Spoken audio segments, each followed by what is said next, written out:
Pareho silang investment pero alin ba talagang bagay sa'yo? Stocks, bonds, o real estate?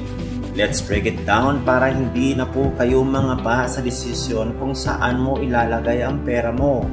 Welcome back sa Money Wise tayo. Ako po si Pusbay, ang kasama mo sa pagyaman ng matalino, hindi po padalos-dalos. At sa episode na to, aalamin po natin ang pagkakaiba ng stocks, bonds, at real estate at alin ang pinaka-wise depende po sa goals mo. Number 1 po, stocks, ownership and growth. Ito po ang mga advantages kung ang money po natin ilalagay sa stocks. Number 1, you own a piece of a company. Number 2, high potential returns. Long term yan ha. And then third, easy to start. Pwede kahit maliit na puhunan. Ito naman po ang mga disadvantages kung sa stocks po natin ilalagay ang pera po natin. Number 1, high risk. Volatile ang market.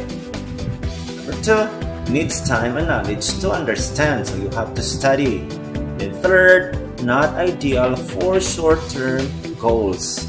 My friends, stocks are for people who want their money to grow and are willing to ride the ups and downs of the market. Parang roller coaster.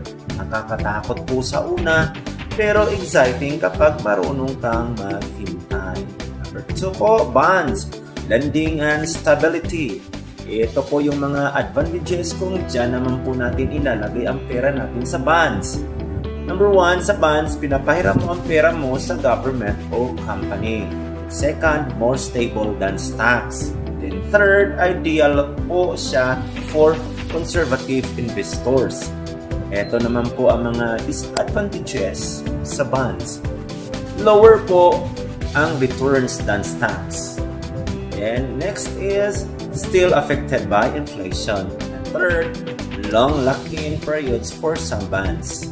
Bonds are great if gusto mo ng steady, predictable income. Hindi siya exciting pero reliable. Parang kaibigan mo lang na tahimik pero palaging nandyan. Yan po ang bonds. Number 3, real estate. Tangible and long-term.